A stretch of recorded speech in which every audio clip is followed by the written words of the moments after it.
Interesting meeting. Oh, we're recording. Okay. This is Commissioner Barbara Mylan. I understand the recording has begun, and our chair, Reverend Gray, is not able to join us at the meeting today. I am looking to see if we have someone from our detention facilities board on this meeting. Please identify yourself. We need a board member to step in and chair tonight's meeting. Um, Commissioner, are you going to call a roll to establish a quorum? Or are you waiting for more members to join? I can call the roll for the DFOB members, but I don't see anybody on my screen that is a board member. I can do that shortly.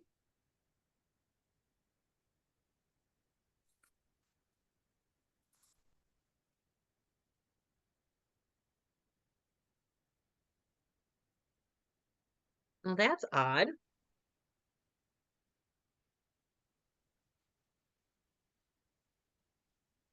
Yeah, it is odd because I know usually they're very punctual.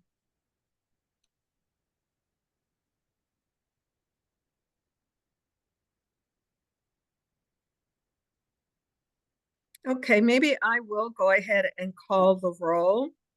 And if anyone is present, please indicate by letting us know, or you may raise your hand.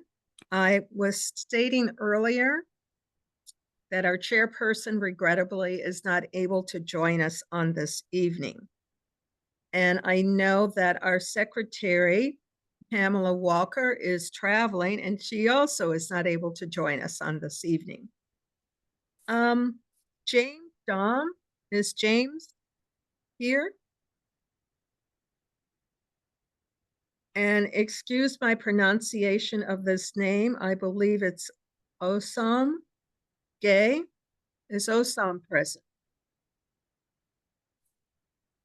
Kanika Harper.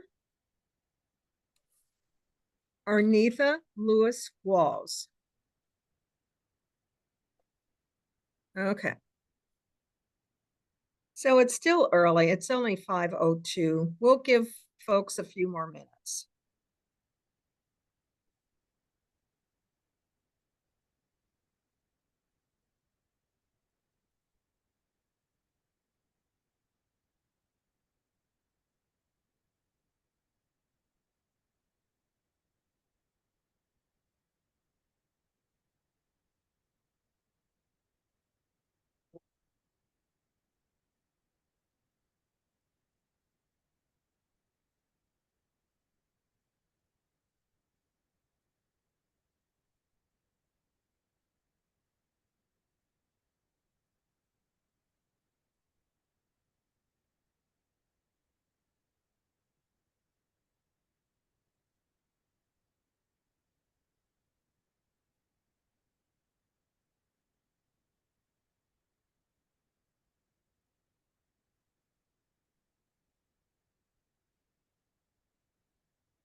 Osam, tell me how to pronounce your name correctly. Hey, it's Usman. Usman. Mhm. Okay, Usman. Very good. I apologize for mispronouncing it. I believe you have joined us, and I don't know if there's another board member who has been able to join us yet, but our chair, Reverend Gray, regrettably, is not able to join us this evening. Usman, would you like to chair the meeting tonight? Sure. Okay, wonderful.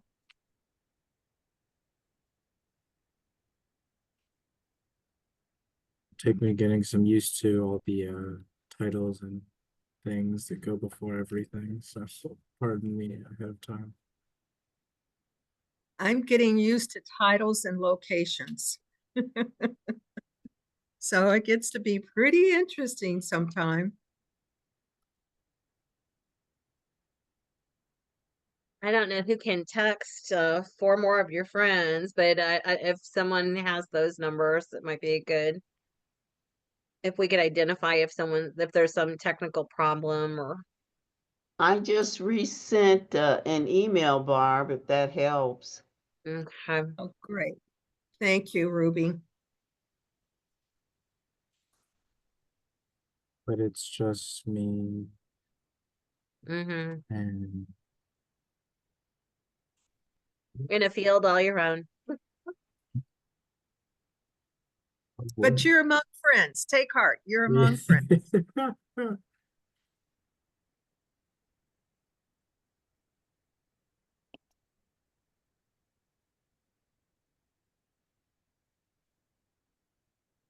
We're at 5:06 now.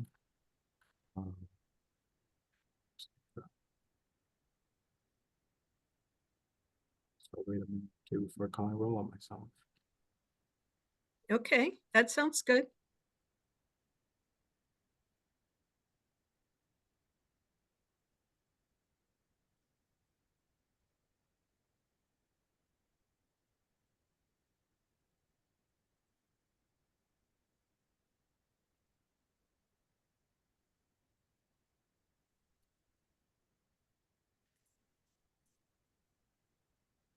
Board member Harper.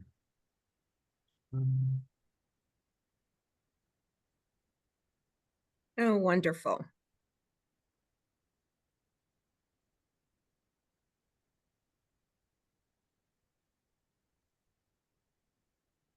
I see board member Harper on the call.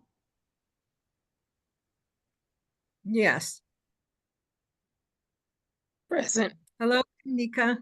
Hello, hello. Glad you could join us.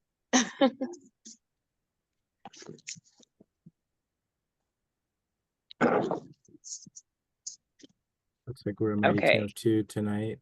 So I'll be chairing the meeting and going through the agenda that we had put forth here. It was updated on the 4th, so everyone should have that latest agenda. But it's 5:08. If anyone else comes in, I figure we can acknowledge them when they get in.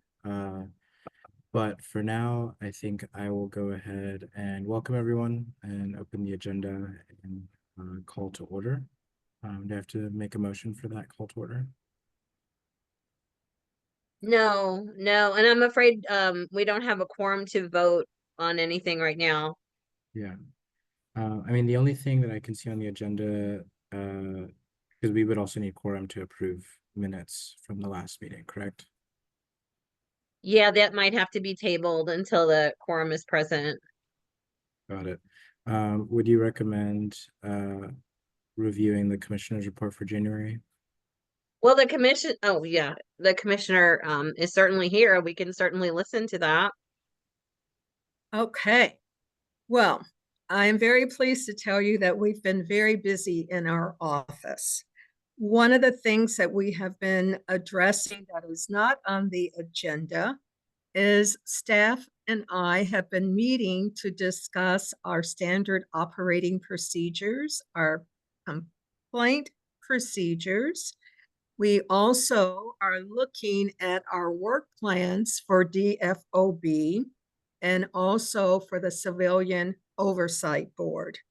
So part of our budget process is that we have to identify outcome metrics that relate to the budget that we are requesting for this year. I won't go into detail regarding those metrics, but I am very pleased that from the work plan from DFOB and also the work plan for COB, that we are looking at those metrics in your work plan to help support our request on our budget for this year. So we really appreciate the work that has been done by DFB and putting together their work plan as well as COB. We are looking at our vision statement, and what we're going to do, what I will be doing, is providing to DFOB and COB information to help guide our image of success. We understand that with a mission statement or vision statement, that it is a mental model on the future state of what we think is plausible, what's reasonable, what about our future influences that we need to think about, and coming up with ideas for the vision statement for the Division of Civilian Oversight. So I will be sending out some questions to help support folks to think about ideas for our vision for our office. So you will be receiving that information in an email very soon. I'm also very pleased to inform you that we had a very good meeting with St. Louis Metropolitan Police District. We contacted Chief Tracy at the reception that was hosted by Director Coyle. I had an opportunity to meet Chief Tracy. And at that introduction or meeting him at the reception, he indicated, call my office. We contacted him. He put us in touch with one of the captains from his office, and our investigators, Louisa Wiles and also Marco Lester, accompanied me to the meeting with our police representatives. We started off with just a couple of people sitting across the table from us, but before the meeting ended, we were surrounded by representatives from the police department, from internal affairs, as well as what is it called, Louisa? The force, what is it called? The other department at the police department? Force Investigative Unit. The Force Investigative Unit. They were very forthcoming. They were very welcoming. We have additionally received follow-up from them. One of the things that we have received that we will send to DFOB is their report on 2024 activities. So you will be receiving that information soon. I believe we're going to have a very productive meeting with the police department. We have had several meetings with the Central Justice Center. As a matter of fact, I attended my first meeting this afternoon with CJCC, which is directed by Nicole Barton. It was a very good opportunity to meet other representatives and to connect with them.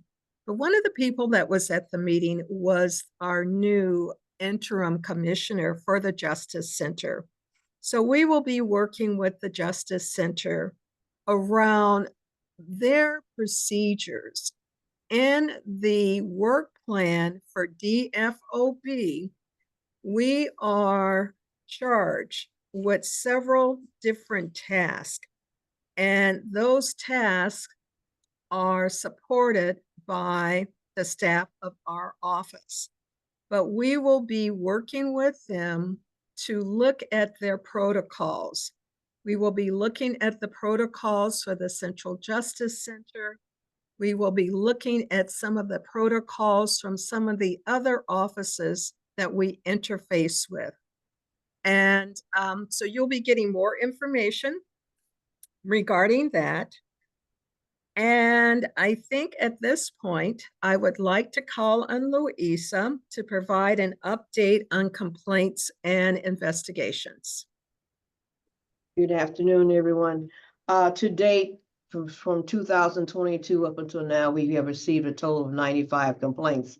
The majority of those complaints, however, individuals have been had their day in court and they have been transferred to MDC. Our procedure is that we are reaching out to those individuals, and several of them have contacted us and indicated they would like to have us to still continue investigating their complaint. We will be making arrangements to interview those individuals. There are several people who have also returned to home. We reached out to them. I'm happy to say that those who are still incarcerated at the City Justice Center, we have sent out letters to the attorneys with consent to engage notifications. We have received at least 2 of the attorneys have responded. We have reached out to the City Justice Center and indicated asking for a time and a date in which we can interview those individuals. They have let us know that they are getting in touch with their legal counsel and let us know how we will proceed with that issue.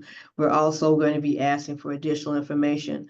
As the commissioner had indicated earlier in reporting that we had an opportunity to meet with the St. Louis Metropolitan Police Department.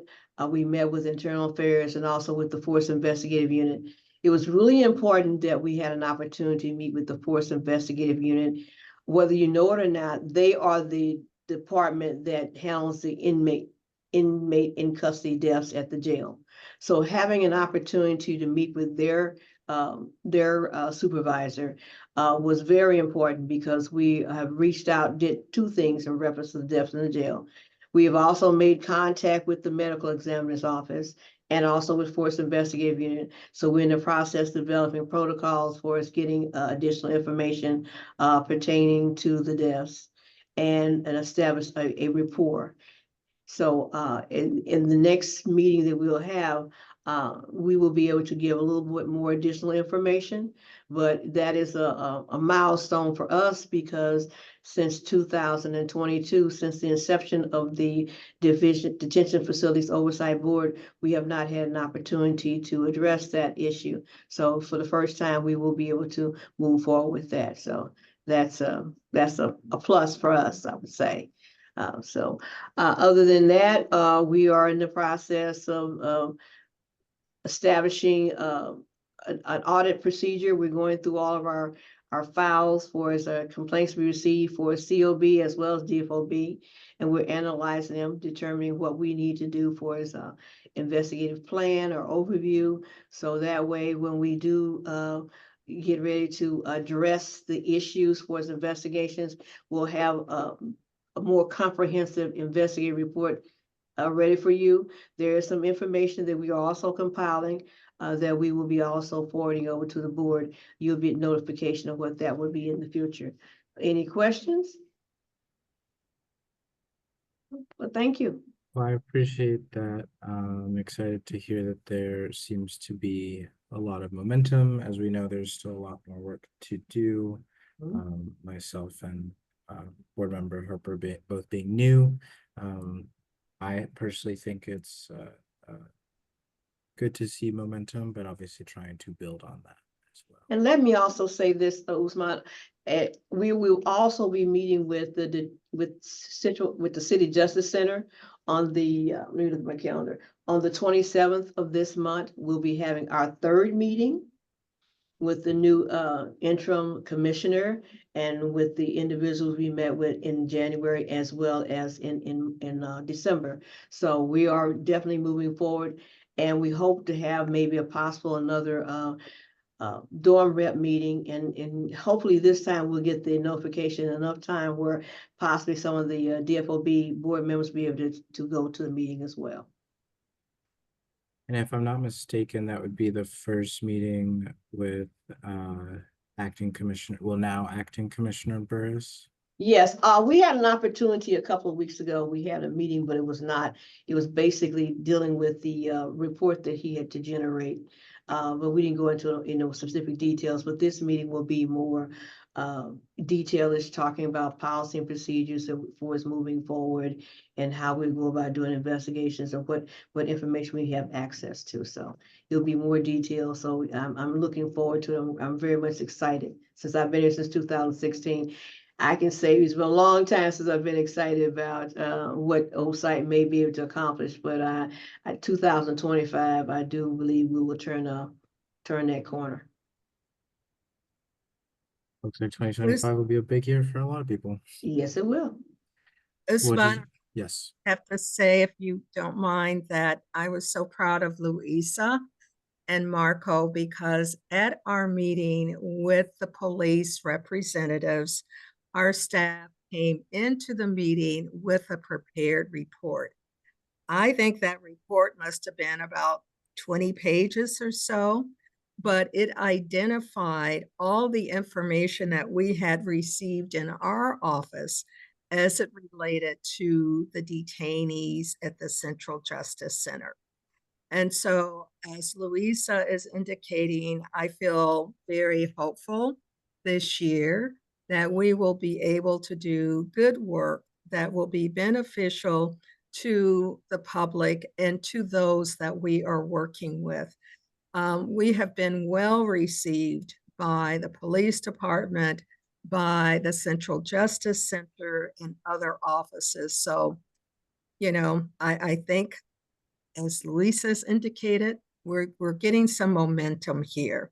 And I think it's going to be very quantitative as well as qualitative in terms of our results. Well, Thank I you. appreciate both of y'all's help and support in this effort.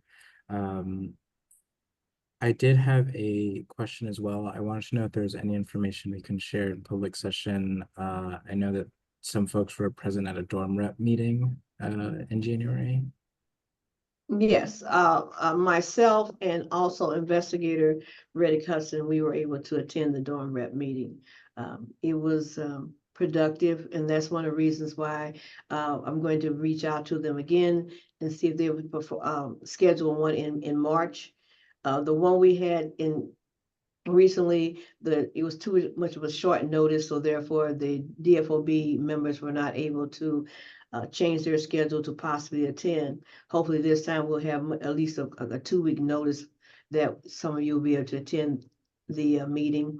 One of the things we talked about, and we'll discuss again during the meeting we'll have on the 27th, is the access of our complaint forms for the detainees. There's still an issue with them not having accessibility through their tablets, and we're trying to, if that's not possible, we're trying to find some other way that would be feasible for them to be able to access us, be able to file their complaints, and therefore we can also be able to bring about a change within the detention facility as well as in the community as well. So. Thanks. I was also wondering about that. I know we had someone in the last meeting, I believe who was formerly incarcerated, that mentioned that system was not working as fluid as folks might assume. Yes, and so, like I said, we're not going to let that be a deterrent, but we will have to find some other way until things can be done in a more expeditious manner. Of course. Any questions from Board Member Harper?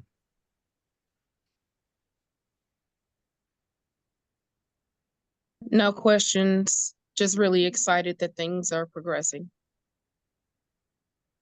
And I'll just remember I mentioned that Board Member Harper did a lot of work on behalf of the DFOB with regards to that work plan. So all the pieces come together to make sure that we can continue to build momentum. So looking at the agenda here, we went through the Commissioner's report. Again, we're not in quorum, so we won't be going into closed session. Do we still have space for public comment in this meeting? Osman, if I may, we Mhm. do want to present to you the annual report. I'd like to call on Dotland from our staff to Fantastic. present the reports. Hi, everyone. Hi, good afternoon. Good afternoon.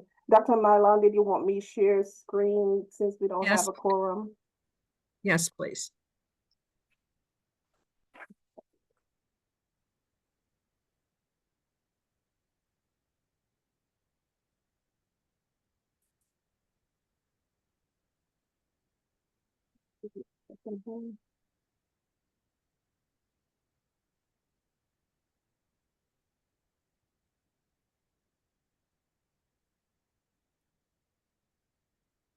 Are you able to see my screen? Yes, we Yes. can see your screen. Okay, let me make this bigger. So last week we had sent 3 reports to the DFOB for review. Those reports were an annual accountability report, and it was combined with a fourth quarter report for the third quarter ending in September 30th, 2023. And then accompanying that, we sent DFOB fourth quarter ending December 30, 2023, and a first quarter ending March 31st, 2024. The only report that the board, per the ordinance, is required to review is the Detention Facilities Oversight Board report ending June 30th of 2023.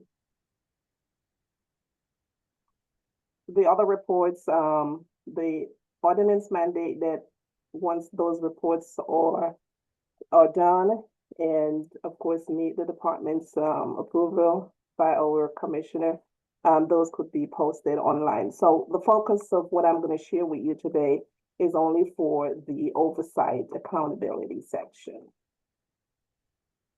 So this report is combined, as I mentioned before, it's combined with the annual accountability and the quarter report for the third quarter. I'm just going to briefly go over some analytics that was done. Of course, it has the mission, the goals, the strategy, and responsibilities of the department in support with the board. There were some community outreach and education efforts with organizations, and those are listed. The department and board members had some training, so that's also mentioned in that report. At the onset of the DFOB, there were some IRRs that were received. These were to get a feel for what the department could expect in receiving from the detention facilities. Those IRRs were reviewed. Any issues that need to be addressed were addressed, and those reports, IRRs, informal resolution requests, covered 2019 to 2021. They were received, looked at, and those IRRs were either addressed and closed. The complaint annual summary report for 2022 to 23, these are the total number of complaints received during that time frame. For 2022, we received 26 complaints, and those 26 complaints are still open. For 2022, for 2023, we received 22, and they are still open because there's no ongoing investigations that were happening during that time frame. In 2022, there was for the 26 complaints, those are still pending investigation. In 2023, one person was interviewed, and 21 of those cases are pending investigation. The quarterly section is just a recap of what happened in the annual, just breaking it down by quarter. Since we're only supposed to review the annual accountability, I'm going to just browse through that section quickly. The annual comparison of complaints by allegations. This is the breakdown of the allegations that were noted in the complaints that we received. This is allegations for 2023 and allegations for 2022. Madeline, do you want to go back to those allegations and point out where we see really high numbers of the complaints that were received in 22 and 23? The other thing that needs to be pointed out, the context for the reports, the Detention Facility Board was only established in 2022. So we don't have a long period of history in which to receive the complaints. The other factor that I think is important is that there wasn't an injunction. I believe, and Louisa helped me with this, I believe the injunction was in 2023. And then the injunction was lifted in the injunction was in 2022. Is that correct, Louisa? That is correct. The injunction, the mayor signed the ordinance to start to form the DFOB in August of the 2022. Within less than 30 days, the injunction came about in September of 2022 and was not ended until February and actually until like say in February of 2023. And so we did not receive any information during that time period. Not only did we not have any information, but because of the injunction, it prohibited any reviews or investigations by our staff. And Dotlin, where do we see the really high graph here in this report of, I think that's 2022? For 2023 is what we're seeing here on the screen. There is 9 allegations, and that is due to medical. Following that is this purple here, 5, and it's for conditions. Okay, please proceed. Okay, for 2022, the I numbers is for conditions that's showing in this chart here, followed by communications and commissary missing properties. Those are the high points. Allocations breakdown for 2021, commissary missing properties is the highest. 8 is for medical, followed by recommendation, release request, and sanction disagreements. So those are the eye pointers in the allegations and the complaints we received for 2021.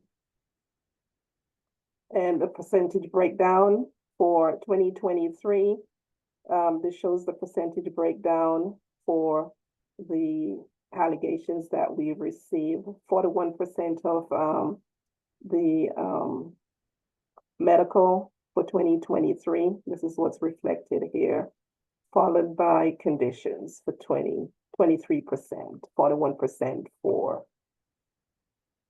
medical conditions. Comparison of allegations by percentage for 2022. The high number that's showing here is for conditions. Conditions in the jail, 42%.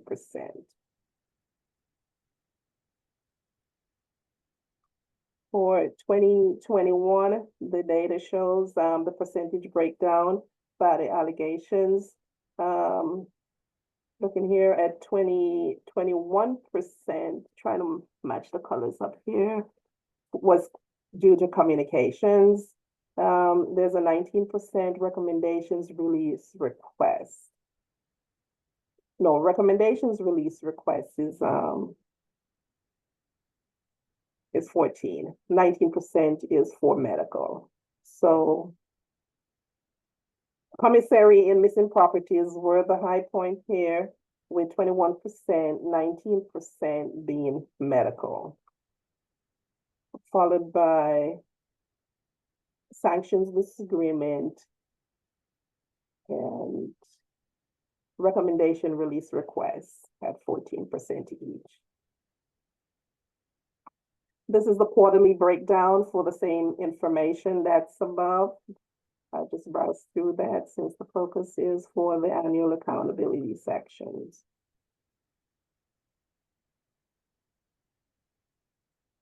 For quarterly.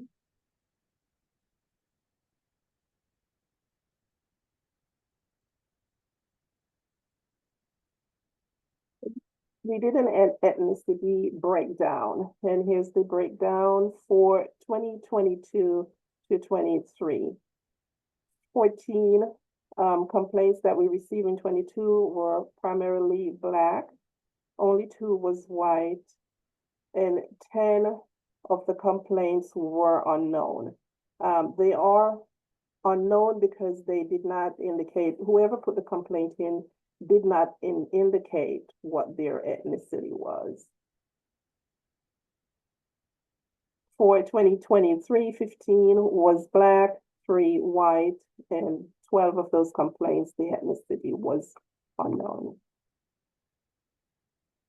And that's the same information broken down by quarterly.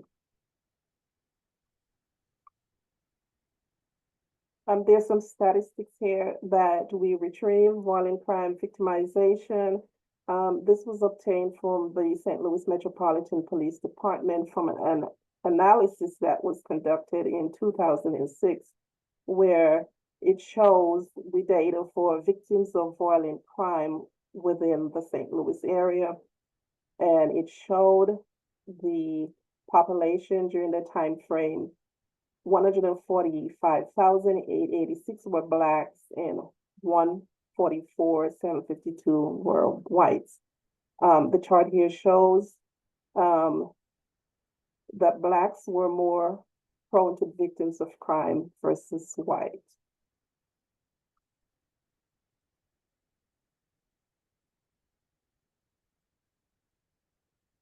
The inmate population per the City of St. Louis website during 22 to 23, these were the numbers reflected. 537 in 2022. It showed an increase in population in 2023 to 603. And here's the side-by-side chart reflecting the growth in the population. 86% were Black in 2023, while only 14% was white and 1 Asian. That was below 1%. And here's the pie chart that reflects that data, showing the 86% being Black versus the 14% white and less than 1%. That was Asian or other, that was unknown. 2022, the pie chart also reflects similar data where it shows 87% of the inmates at the detention facilities was 87%, white was 13%, and Native American and Asian or others that were unknown fell below 1%. Annual complaint gender breakdown. We did a gender breakdown based on complaints we received. 2 were female and 20 was male. Gender breakdown for 2022 showed 20 male and 6 was unknown. The unknown, they did not reveal their gender in the complaint when it was sent in. There's the quarterly breakdown for the same information above, but broken down by quarterly when we receive those complaints. Annual age range breakdown for 2023. It showed that 10 members who filed complaints were between the ages of 25 to 34. Only 1 was between the age of 35 to 49, and 11 of those complainants were unknown. Those were unknown because they did not disclose their age or their date of birth on the complaint form. So we have no way of knowing what their age breakdown, where they fell in the age breakdown. Annual age range for 2022 showed 3 complainants was between the age of 19 to 24, 1 between 25, 34, 6 between 35 to 49, 1 between 50 to 64, and 14 of those complainants, the age range was unknown because they did not provide that information. This is the quarterly breakdown for the age range that we just went through for the annual.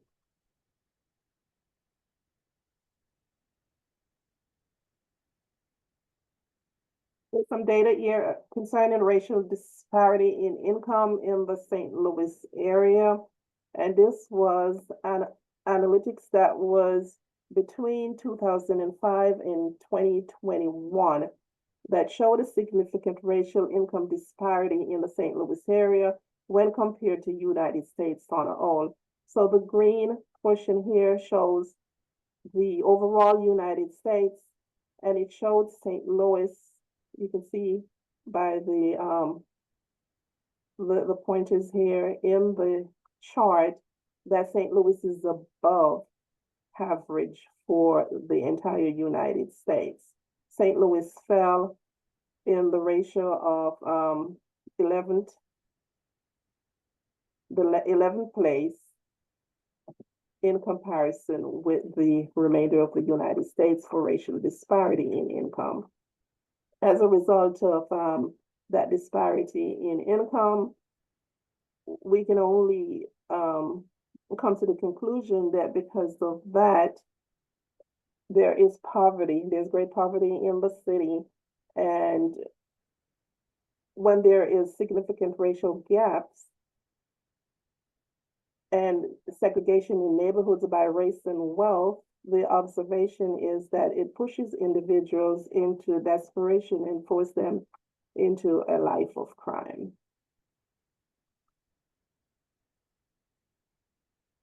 This section talks about the inmate deaths. A total of 8 inmates have died since 2022 at a CJC, and the table below here reflects the data that has been gathered so far from alternative sources. The ethnicity breakdown of the deaths, it showed that 4 were Blacks, 1 was white in 2022, and 3 Blacks in 2023. The gender breakdowns for the inmates that died in 2022 showed 5 male in 2022, and in 2023, it was 3 male. These are the age ranges for the deaths that occurred in 2022. 1 between the age of 25 to 34, 2 was between the age of 35, 49, and 2 age ranges were unknown. The age range of deaths that occurred in 2023 showed that 1 was between the ages of 25 to 34, 1 between 35, 49, and 1 between 50 and 64. And during the time frame of when this report was done, these were the Detention Facilities Oversight Board members. Reverend Gray was the chairperson. Vice chair was Janice Mensah.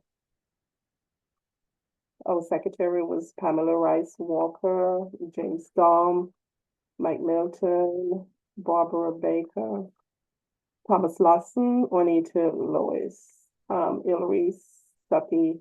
Her bio was not available at a time, and these were the staff member for Division of Civilian Oversight. Ruby Bonner is Deputy Commissioner, Ophelia Hughes, Program Manager, yours truly, Darlene here, Government Service Analyst, Legal Investigator 2, Louisa Lyles, John Ruizika, Legal Investigator 2, Answar May, Legal Investigator 2, Latoya Lies, legal investigator, to Tawana Thomas, client service coordinator.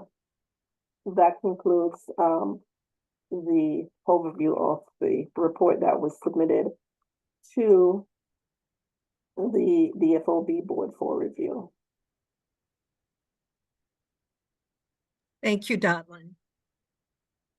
You. I know much earlier in the review of that report, we were looking at some of the percentages of the different complaints. Medical complaints were overwhelmingly at the top. Is that something that in your professional opinion we'll see change over these next few quarters, especially with new implementations and the addition of PCUSA as a contractor towards addressing some of these issues? I know the health department has been working closely with the team at CJC, and I don't know if Dr. Mylon want to speak more on that. As Dotlin is indicating, we have heard the report presentations at the City Alderman Public Safety Committee from Dr. Motti. And that report was very comprehensive. I think for me, the takeaway for me is that things are moving in the right direction.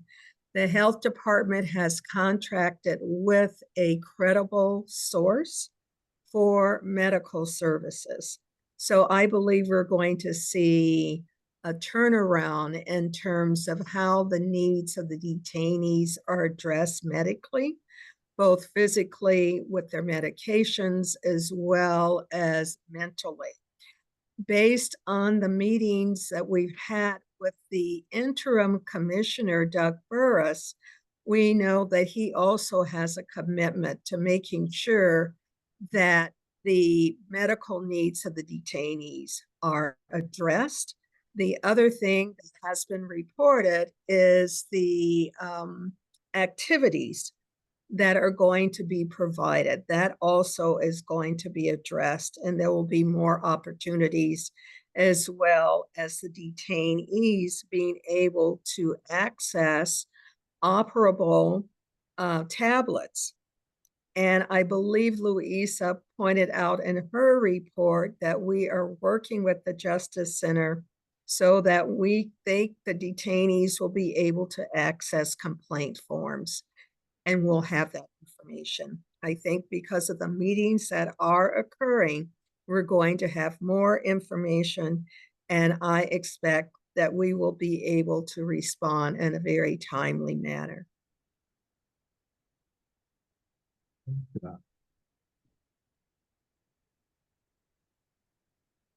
Thank you again to you both for going through the reports here. And then what do we have? That was C on 5. And then I had a request for 2025 meeting schedule.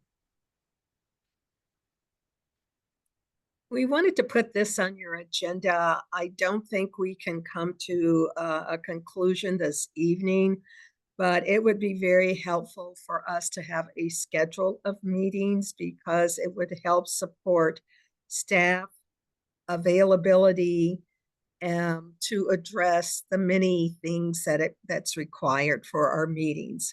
So certainly we would appreciate your assistance in identifying a schedule for meetings this year. Agreed. I think that'll help sort of make sure that this work that we're doing continues to be priority, and that folks are able to plan their schedules and being able to provide the most accurate response to the needs here.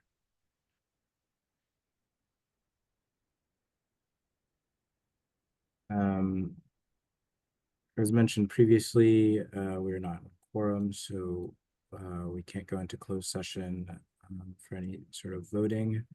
Do we still have time for public comment even without quorum?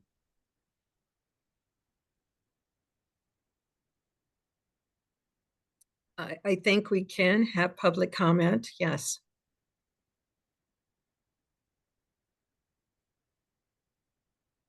Does anyone have any comments for the board here? I see M Webb raise their hand.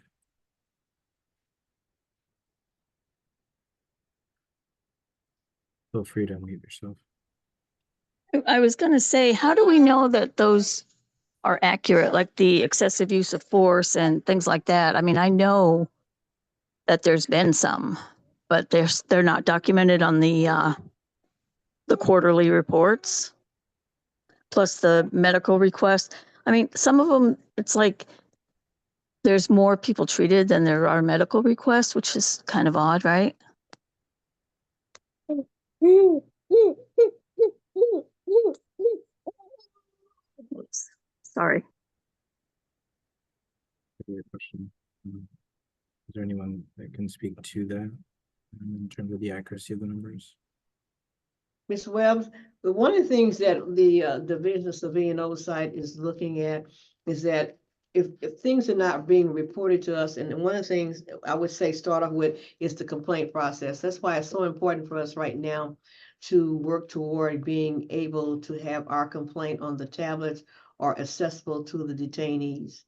So we have our statistics is based on what we receive. And since we're not able to go into the facility and do investigations, that's the only source that we have at this particular time. So you may be accurate in what you're saying.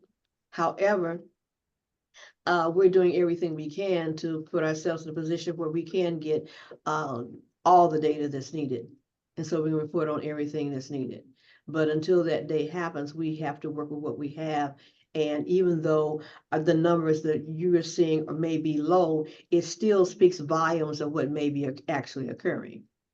So that way we are, with the information we do have, the Division of Corrections as well as the Division of Civilian Oversight working together on updating policy and procedures. We have some idea about what we need to be looking at when we do go into the facility.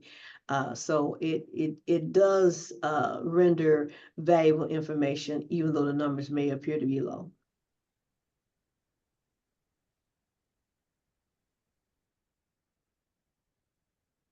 Give that perspective.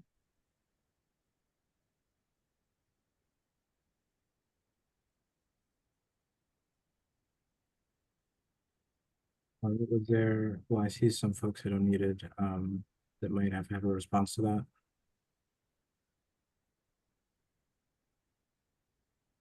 No, all right.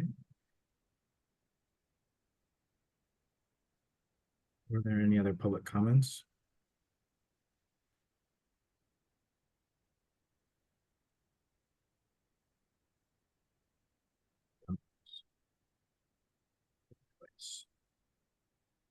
Okay. So moving forward with the agenda here, new business. I don't think we have anything too pressing. Obviously, it was mentioned previously, trying to get a more structured schedule for upcoming meetings, I think will be key, as well as continuing to implement the work plan and building out a vision for the work that is being done here. And I would want to look to schedule our next meeting, and this one, I think probably will also need to get some insight from the other board members on their availability. It looks like we're meeting on the second Tuesday of February. Since this is being recorded, I'll just mention the second Tuesday of March would be the 11th.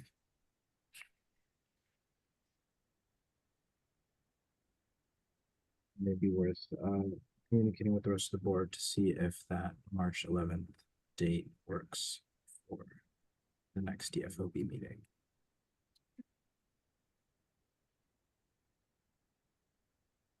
Note in my calendar.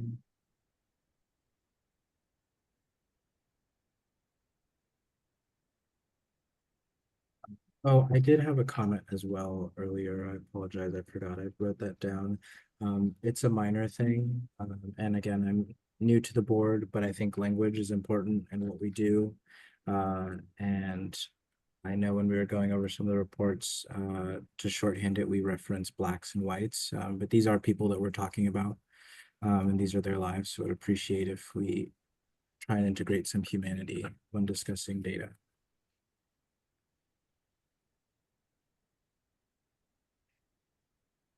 But that is it from me.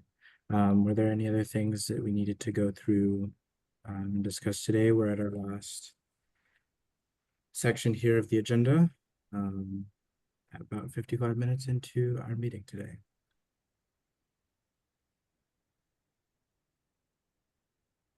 Thank you so much for chairing our meeting tonight. We will communicate with the other members of the board about the proposed meeting date for March.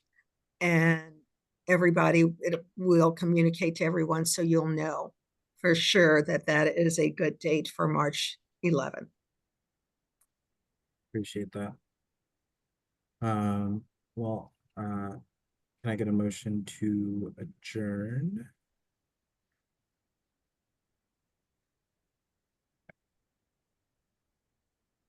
Motion to adjourn. Seconded by the second board member. Well, I appreciate you all's time today. Look forward to being able to continue working with the various people here, and appreciate the support of the work that we are doing here as a board. But I hope you all have a wonderful rest of your evening and that you stay warm as well. Looks like the weather will be getting very cold, and who knows how the streets will be looking like this week. So, yeah. Right. Thank you. Thank Of you. course, no, thank you. Have a good evening, everyone. You too.